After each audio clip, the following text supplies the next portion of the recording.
C'est chaud d'idée pour l'élévation de l'âme de René Sultana Bat Simcha Zichronah Livracha. La question de Simon. Vu qu'on a tous d'arriver les yeshivas en Israël et Jérusalem, je voudrais qu'on parle un peu de la sainteté d'Israël et de Jérusalem en particulier. Ah, un sujet que j'aime beaucoup. On est amoureux d'Israël. Et tous les bons juifs sont amoureux d'Israël. Et il y a de quoi? Parce que c'est pas un nationalisme à dessous. Il y a une sainteté en terre d'Israël. Et beaucoup de gens, quand ils viennent en Israël, ils sentent ça. Et particulièrement à Jérusalem. Il y a même un syndrome de Jérusalem. Ils sont carrément pris par des... Il y a un syndrome pareil, connu. C'est un truc reconnu médicalement. La Kabbalah explique cela ainsi. Enfin, ça existe et la médecine a reconnu, mais les vraies raisons sont les raisons suivantes. Il y a un verset qui dit « Noten neshama la'am aleya v'ruach la'olchim ba ». Il donne, c'est Hachem donne, la neshama au peuple qui se trouve sur cette terre et le ruach à ceux qui y vont. La'olchim ba, qui y marchent. Explique Rabbeinu Hari. En réalité, tu as toujours tous les mondes supérieurs et notre monde et tous les mondes qui existent sont tous composés de Kéli, d'un contenant et d'un contenu. Le contenant, c'est un réceptacle, un habit qui reçoit un contenu spirituel qu'on peut appeler âme. Mais ça peut être aussi dans un caillou. D'accord? Un caillou aussi, il a une âme. Ça a l'air bizarre de dire ça, mais aujourd'hui tout le monde le sait. Tu prends un caillou et tu analyses au microscope qui grandit 10 000 fois, tu vois les atomes, tu vois une énergie extraordinaire. Un petit caillou d'uranium, tu le fais éclater, et Hiroshima, d'accord? Donc il y a une énergie. Au niveau des âmes, il y a 5 niveaux d'âme. Dans tout. Les cailloux, les végétaux, les animaux, l'être humain. On appelle ça Narnachi. Narnachi, c'est des initiales de Nefesh Ruach Neshama Chayechida. C'est du bas vers le haut, Nefesh, partie la plus basse, Ruach, plus haut, Neshama Chayechida. Chez l'être humain, alors j'explique encore un peu mieux maintenant. Ces Narnachi 5 parties-là sont elles-mêmes aussi subdivisées, chacune subdivisée en Narnachi aussi, en 5. Et chaque subdivision redevient subdivisée jusqu'à l'infini. Chez l'être humain, à un certain endroit, quand on parle de Narnachi, on dit que Nefesh correspond à l'action, Ruach à la parole, Neshama à la pensée, Chaya on appelle ça la pensée du corps, Ruta des Liba, et la partie plus haute est encore plus haute. Chaque juif, quand il est né, il a au moins le Nefesh. S'il n'est jamais venu en terre d'Israël, il ne peut pas recevoir le Ruach. Un certain Ruach. C'est vrai qu'il a un Ruach, probablement qui parle. Donc dans toute la construction mystique de notre âme, il y a un certain Ruach, il ne peut pas recevoir cela. Quand il vient la première fois de sa vie en Israël, il reçoit le Ruach. D'où ce syndrome de Jérusalem. C'est la fin du verset qui dit « Ve'ruach la'olchim ba ». Il donne le Ruach à ceux qui y vont. Il vient, mais il repart. Le début du verset, « Noten neshama la'am alea ». Il donne la neshama au peuple qui est dessus. Celui qui vient habiter Israël, il reçoit neshama. Troisième. Chayechida, c'est des niveaux qui sont très très hauts qu'on ne prend pas en considération d'habitude. On prend que les 3 niveaux les plus bas. Donc déjà, quelqu'un qui n'habite pas la terre d'Israël est super handicapé au niveau spirituel. Preuve en est que nos frères juifs de l'étranger, quand ils font une fête, les Régalim, Pessah, Shavuot, etc., ils doivent faire 2 jours de fête. Pourquoi? La raison pour le sens simple, elle est parce que à l'époque, ils avaient un doute. Quand le mois peut faire 29 ou 30 jours, ils ne savaient pas si le nouveau mois était sanctifié le 30 ou le 31. Donc il y a un doute. Donc on ne sait pas exactement c'est quand. On sait que Pessah c'est le 15, mais on ne sait pas c'est quand le premier. Le 15 Nissan, on ne sait pas c'est quand était le Rosh Chodesh. Donc on fait 2 jours dans le doute. Ok, mais ça fait 2000 ans, 1800 ans qu'on a maintenant un calendrier, et tout le monde le connaît par cœur, ça va. Alors il m'a dit oui, mais on ne sait jamais ce qui peut arriver, viendra une royauté qui va nous empêcher on n'aura plus aucun moyen de connaître c'est quand la date, donc on fait 2 jours pour être certain. C'est très léger comme raison. Le Ben Ishraï écrit que chaque fois que le Chazal donne une raison, c'est des raisons qui sont superficielles, des raisons beaucoup plus profondes. Pourquoi on fait 2 jours de fête, ceux qui font 2 jours de fête à l'étranger? Comment on appelle un jour de fête en hébreu? Non? Non, ouais, c'est Chol HaMoed. Yom Tov. Yom Tov. Yom Tov, c'est littéralement un jour bon. Qu'est-ce qu'il a de bon ce jour? C'est bizarre de dire Yom Tov, un jour bon. On aurait dit un jour saint, c'est déjà mieux. Yom Kalash, un jour bon.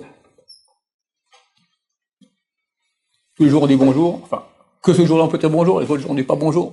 Les jours, d'accord, enfin, tous les jours sont bons. Alors, l'explication est la suivante. La première fois on voit le mot Tov dans la Torah, c'est dit à propos de la lumière. Pas la lumière que nous avons du soleil, celle-là a été créée le mercredi. La lumière spirituelle, énorme, qui a chez Hachem, que Dieu a caché pour les tzadikim de toute génération. Lumière spirituelle énorme, dont jouissait le premier homme, et grâce à laquelle il pouvait voir d'un bout du monde à l'autre. Une lumière spirituelle fantastique. Les jours de Yom Tov, une lumière spirituelle énorme descend d'Hachem dans nos âmes. Maintenant, on aurait dû appeler alors ce jour un jour de lumière. Yom Or. La Torah n'aime pas dévoiler les choses qui sont mystiques. Elle parle tout de façon cachée, même qu'un petit enfant de 4 ans peut comprendre. Si on dit un petit enfant de 4 ans, c'est un jour de lumière. Et pourquoi pas? Parce qu'il y a la lumière qui descend dans nos âmes. Il dit, moi je vois aucune lumière. Même des gens adultes auraient dit qu'ils voient aucune lumière, parce que très souvent, ils voient rien du tout non plus. Alors on cache, on dit Yom Tov. Mais la vraie raison, c'est un jour de lumière. À l'étranger, t'as pas l'antenne parabolique suffisamment grande qui peut recevoir la lumière en un jour. Il faut une neshama pour ça. C'est l'outil qui nous permet de recevoir un flux d'Hachem énorme.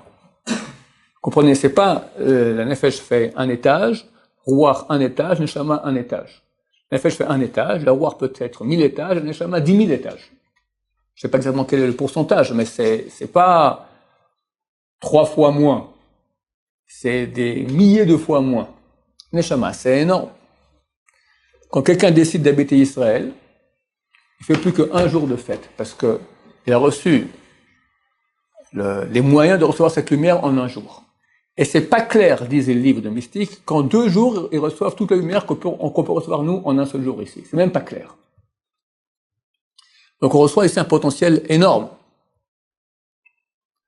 Si quelqu'un, c'est écrit dans les poskim, dans les décisionnaires, quelqu'un arrive en bateau Yom Tov en Israël. Arrive dans le bateau, il peut faire Yom Tov, il descend du bateau et il monte en Israël. Et lui, il compte être touriste. Alors le deuxième jour, il arrive le deuxième jour de Yom Tov. D'accord? Alors, il doit faire Yom Tov ici en Israël. Un Français qui est déjà marié, ou qui n'est pas en âge de se marier, et qui est Sfarad, qui vit en Israël maintenant, passer les fêtes, il doit faire 2 jours de Yom Tov. S'il est en âge de se marier, il est Sfarad, il fait 1 jour de Yom Tov. On expliquera peut-être après pourquoi. Alors dans le cas où il est déjà marié, ça, il y a eu un cas, une famille sont arrivés comme ça, le 2e jour de Yom Tov, et ils ont fait le soir Arvit de Yom Tov, Shachrit de Yom Tov, Moussaf, et puis après ils disent, mais c'est fantastique ce pays, allez, on décide qu'on reste ici. Va mettre tes tefilines tout de suite, et tu fais mincha de Chol. Il a commencé en jour de fête, il finit en jour de Chol. Parce qu'à ce moment qu'il décide, je reste en Israël, tac sur la neshama, terminé, t'as tout reçu, c'est terminé. Donc c'est un potentiel énorme qu'il y a ici. J'arriverai pas en un quart d'heure à dire tout ce que j'ai à dire sur Interdit ça. On fera une 2e fois aussi. Dans Jérusalem, il y a une Gemara terrible, traité Ktubot, page 110b. Ce qui est écrit là-bas est tranché dans la Halakha, dans Shulchan Aruch, Even Haezer, chapitre 75. C'est terrible. C'est écrit comme ça. Il y a un couple. Ils habitent Paris, ou peu importe, ou New York, ou la Hongrie, peu importe. Et un des deux veut monter en Israël. Et l'autre ne veut pas. Pas dispute, mais discussion. Chacun reste sur sa position. La Gemara, Shulchan Aruch dit, celui qui veut monter en Israël, si on va dire c'est l'homme par exemple, il donne un acte de divorce à sa femme, il ne donne pas la Ktuba. Le jour du mariage, il s'est engagé, s'il a un divorce, il va donner une somme, sans bonne raison, il va donner une somme d'argent très conséquente. Rien. Tu veux pas monter en Israël, tu n'auras pas un radis. elle reste là-bas à Paris ou à New York ou en Hongrie, sans rien, et lui monte en Israël. Le contraire, elle veut monter, lui pas. Il donne le divorce, il lui donne toute la Ktouba. Bon, c'est pas aussi facile de faire ça sur le terrain, parce que le type lui donnait un guet à sa femme, sans donner la Ktouba, il lui dit, je monte en Israël, d'accord? C'est un truc un peu facile. Alors on regarde, si c'est un tzaddik qui fait tout c'est un super grand tzaddik, il a tout pratiqué dans la Torah, il manque la mitzvah d'Israël, alors on est d'accord avec ça. S'il faut rien du tout, là, on comprend que c'est simplement, t'as tout maintenant la mitzvah qui te manquait monter en Israël, n'est-ce pas? Commence à faire Shabbat, commence à manger kasher, va faire tes prières. Cette loi, messieurs, valable aussi entre Israël et Jérusalem. Quelqu'un, il habite à Lapitoir, dans une villa à 3 étages, 4 piscines. Elle a dit comme ça, hein. Même aller dans un boui-boui à Jérusalem, une mansarde, avec du noir partout sur les murs. Lui dit, on y va. Elle dit non, guette. Même de Bnei Brak. Même du petit coin ici à côté à 300 mètres, c'est déjà une autre ville. Il y a Yerushalayim, mais il y a non Yerushalayim. Dans un quartier non religieux de Yerushalayim. Ouais. Ouais. Ouais. Il y a le Kedusha ici. Yerushalayim, c'est Kadosh. Tel Aviv, hein? Pardon? Tel Aviv. Quoi Tel Aviv? C'est une touche. C'est une demande d'aller à Tel Aviv. C'est bon? Non? Qu'est-ce que tu me poses comme question? Ah, c'est Jérusalem que j'ai vu? Que j'ai eu! Ah. Qu'est-ce que Tel Aviv? C'est quoi Tel Aviv? Je veux dire un truc. Tel Aviv, c'est un nom, c'est le nom d'une ville qui apparaît dans la Bible. Une seule fois, c'est marqué Tel Aviv. Dans Yecheskel, c'est marqué Va'ered el Agola Tel Aviv. Je suis descendu dans la galoute Tel Aviv. Alors, est-ce que c'est un hasard? Peut-être oui, peut-être non. Bezrat Hashem, il paraît qu'aujourd'hui, il y a un grand réveil aussi là-bas. Bezrat Hashem, qui fasse Teshuvah, amen. Oui. Comme vous avez dit, si on a envie de venir, enfin si on compte rester dans le pays, on fait comme le limite du pays. C'est une décision. Moi, j'habite Israël, terminé. Faut être sûr. Même si on est Ouais. Même si on est? Ouais, bien sûr. Non, la question est comme ça. Quelqu'un qui n'est pas marié, qui est sarade, on lui dit, si on te propose maintenant, si tu rencontrais maintenant une fille, belle, riche, Yirat Shamayim, tout ce qu'il faut, et elle te donne une dos, voilà, t'es installé, t'as la maison, les meubles, le travail, tout ce qu'il faut. Qu'est-ce que tu fais? Si tu dis, je reste, tu fais un jour. Si tu dis, je ne sais pas, tu fais un jour. Même si tu ne sais pas. Si tu dis, non, c'est clair que je rentre, je vais finir mes études à Paris, alors tu seras puni, tu feras 2 jours. C'est quoi l'âge? L'âge du mariage, 18 ans. Avec un doute, on peut? Doute, non. Doute, tu fais un jour, oui. Si moi je compte faire mes études ici, j'ai envie de vivre ici.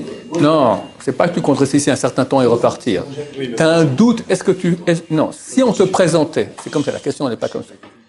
Si on te présentait maintenant une jeune fille comme j'ai dit, mais à condition de rester en Israël, qu'est-ce que tu ferais? Tu dis je ne sais pas, tu fais un jour. Parce que normalement, on doit faire un jour. Il y a des avis, le Chacham Sud, dont on a parlé dernièrement, lui dit on fait un jour. Le Shulchan Harav, Rav Shanuzar de Lial, il est le premier de la section de Lubavitch, il fait un jour. Et les Lubavitch font un jour aussi à cause de ça. D'accord? Donc il y a des grands possibilités un jour. L'Halakha, nous, on ne tranche pas comme ça. On cherche encore une bonne raison supplémentaire. Quoi? Qu'il est prêt à rester avec il se peut qu'il va rencontrer une femme qui aura tout ce qu'il faut. Alors dans ce cas-là, ça suffit. Mais seulement si on a juste se marier et pas marié. J'ai eu un cas ici à l'Yeshiva, quelqu'un il n'est pas marié, mais il est fiancé. Avec sa fiancée là-bas à l'étranger. Tu fais 2 jours. Tu peux rester ici, disons, est-ce que tu es prêt à rencontrer une autre fille? Non, c'est bon. Alors tu fais 2 jours. Ken. Mais vous avez dit qu'il y a une obligation d'habiter en Israël et surtout à Jérusalem. Mais il y a surtout... Et ça, c'est une obligation. C'est très très bien au point où Dieu, qui est prêt à effacer son nom, c'est un lave de Horaïta, ça c'est pas la Torah d'effacer le nom de Dieu. Il est prêt qu'on efface son nom pour le shalom, pour mettre le shalom entre un homme et une femme, une sota. Il est prêt à casser un coup pour Israël. Ça veut dire que c'est énorme. C'est le mitzvah qui équivaut aux 613 mitzvot réunis. C'est énorme. Non, mais le truc, c'est que si par exemple, on s'installe en Israël, à Jérusalem, et qu'on arrive à faire des fautes, des shalom, des averot, c'est doublement plus grave encore. Si on est, par exemple... Oui. C'est marqué que c'est comme si tu étais dans le salon du roi. Tu es en face du roi et tu fais tes besoins là-bas. Dégage, va partir là-bas. Mais, il faut aussi, dans ta question, prendre l'envers. Il y a les mitzvot que tu fais aussi. Rashi dans le Chumash. Et c'est plusieurs, le Ramban, je crois aussi, dit ça, dans le verset, il dit, quand vous serez à l'étranger, continuez à mettre des tefilines, mettez des mezuzot, continuez à pratiquer la Torah, comme ça vous saurez comment on fait quand vous reviendrez en terre d'Israël. Et pourquoi, quel est le sens des mitzvot à l'étranger? Pour ne pas oublier, quand en fin de galoute, on reviendra en terre d'Israël. Parce que le vrai endroit des mitzvot, c'est Israël. Donc tu es dans le salon du roi maintenant. Alors tu fais des péchés, mais tu fais un péché et 99 ou 80 ou 999 mitzvot. Alors, qu'est-ce qui est mieux? Toutes les mitzvot qu'on fait à l'étranger, toutes les prières, toutes les études de Torah, on paye, c'est marqué, c'est la même page 110 de Ktuvot, et elle dit, celui qui habite l'étranger, c'est comme s'il fait Avodah Zarah, idolâtrie. Pourquoi? Parce qu'il y a une partie du flux que tu envoies en faisant la mitzvah qui va au SAR, comment on appelle cela, l'ange du pays, qui est du côté négatif. Et il prend un petit impôt. Donc tu donnes à lui. Alors on doit faire le mitzvah, parce que l'essentiel va vers la Kedusha, mais une petite partie qui donne au Sitra Achra. Et là, tu donnes tout au Sitra Achra. D'accord? Au moins, même quand tu fais des mitzvahs, c'est pas complètement pur. C'est pas complètement pur. Alors ici, tu fais des mitzvot qui sont énormes. Tu me dis, je suis dans le salon du roi, je peux pas faire de péché. Oui, mais tu regardes le nombre de mitzvot que tu fais, c'est certain que c'est mieux. Il faut savoir, une question se pose toujours, excuse-moi, il y a une question qui se pose. Hachem voit le futur. Il voit que quelqu'un Dieu a créé un Yetzirah terrible dans le monde. Donc c'est clair que sur une masse de personnes, tu en as peu qui vont réussir à faire des mitzvot et beaucoup qui vont faire beaucoup de péchés. Tu vois qu'il y a plus de non-religieux que de religieux. Alors comment Hachem va faire naître une personne, et il voit le futur, il va se planter. C'est vrai qu'il a un libre arbitre, mais tu vois le futur. Pourquoi le faire naître? Tu vois qu'il va se planter, mais il va être terrible. Le chef de la mafia, d'accord? De la Touma, de la Gay Pride. Pourquoi tu l'as fait naître, ce pauvre garçon? Après, il va se payer 10 000 ans d'enfer. Hein? Pourquoi? Qui n'est-ce pas? Réponse. Il va faire des mitzvot quand même, ce petit jeune homme. 1, 2, 3, 10, 3000 mitzvot dans sa vie, au moins. Il faut comprendre une chose. Il n'y a rien dans ce monde qui va rester pour l'éternité. Nous, on disparaîtra dans quelques temps. Longtemps. Au moins. La table aussi. La belle yeshiva, dans quelques siècles, elle n'existe plus. La planète Terre aussi. Le soleil, tout ça, à bout d'un moment, il n'y a plus rien. Qu'est-ce qui reste? La seule chose qui reste, ça va être Hachem. Quand tu fais une mitzvah, tu crées une réalité de Hachem. Mitzvah, même, Tzadik, Vav, He. Les deux dernières lettres, ce sont les deux dernières lettres du nom de Dieu, Vav et puis He. Les deux premières lettres, même Tzadik, c'est en Atbash. Atbash, dans l'alphabet mystique. Aleph, première lettre, égale à Taf, dernière lettre. Bet, deuxième lettre, égale à Shin, avant-dernière lettre. Gar, Gimel, troisième lettre, correspond à l'avant-avant-dernière lettre. C'est un alphabet pareil. Les lettres Yud, et les lettres même et puis Tzadik, en Atbash, correspondent à Yud et puis He. Donc, quand tu fais une mitzvah, tu crées une réalité de Yud Ke Vav Ke. Yud Ke Vav Ke, c'est une contraction des mots Haya, Hove, qui était et sera. Ça veut dire d'éternité. Donc, quand tu fais une mitzvah, tu crées une chose qui est éternelle. Quand tu fais un péché, tu crées pas une chose éternelle. Tu donnes une force au côté négatif. Mais il est fini. La seule chose éternelle, c'est l'éternel. Le côté négatif, il a une fin. Donc, autant que tu fasses de péché, tu as fait 10 millions de milliards de péchés. Tu as fait une mitzvah. C'est le cas vraiment du type misken, d'accord? Mais une mitzvah, c'est infini. Et 1 million de milliards de péchés, c'est fini. Combien vaut le fini par rapport à l'infini? Wallo, en bon français. D'accord? 0. Donc tu y gagnes forcément. Donc pour répondre à ta question, tu viens ici dans le palais du roi et tu fais des péchés. Tu fais des mitzvot, et où tu les fais? Chez le roi. Donc ça vaut toujours la peine de le faire. D'autant plus que beaucoup de gens, c'est vrai que d'un côté, il y en a qui en Israël, il y a un grand effort ici, donc il y en a beaucoup qui perdent la Torah ici.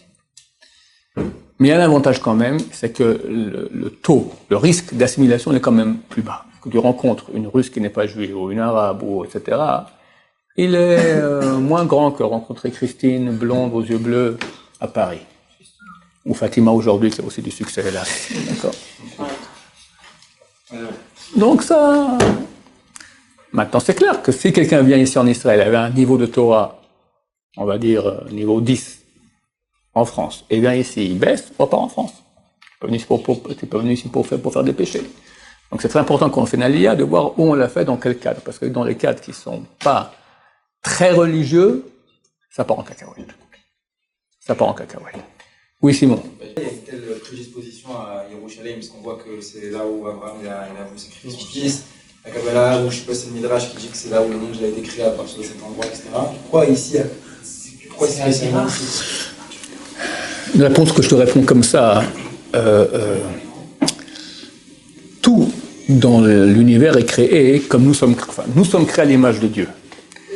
Et ça veut dire quoi? Ça veut dire que Dieu, excuse-moi, n'a pas de corps. Dieu n'a pas de corps. Mais son dévoilement et l'action qu'il a sur Terre, elle passe par une certaine hiérarchie qui ressemble à un corps. On parle de 10 sphères, les 3 premières correspondent aux 3 parties de notre cerveau. Après, tu as le bras droit, bras gauche, le tronc, les jambes, etc. Ça, c'est la façon qu'Hachem a agir sur Terre, c'est ce que tu étudies la Kabbalah. Donc on voit, et c'est comme ça dans tout.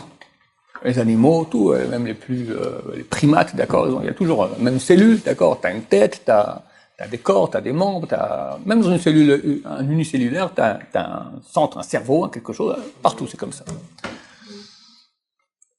Aussi dans le monde. Il y a un endroit qui est, comme chez nous ici, l'endroit de relation avec Hachem, ou Melet Filin. C'est là que vient un Neshama, c'est là ce qui nous sert à être en relation avec Hachem, et aussi sur terre. Et ça, c'est Yerushalayim. Ça aurait pu être au bureau Bijan, comme voulait Herzl. Mais Hachem a voulu que ce soit ici. Alors, pourquoi là ou pas là? Je te rappelle, si c'est là-bas, on aurait des propos. Il a décidé que ce soit ici. Peut-être qu'il y a des raisons, j'ignore. En tout cas, la tête est là. Et quand tu es dans la tête, tu es dans la tête. Ok, la suite Binader au prochain numéro. Baruch Adonai, Amen.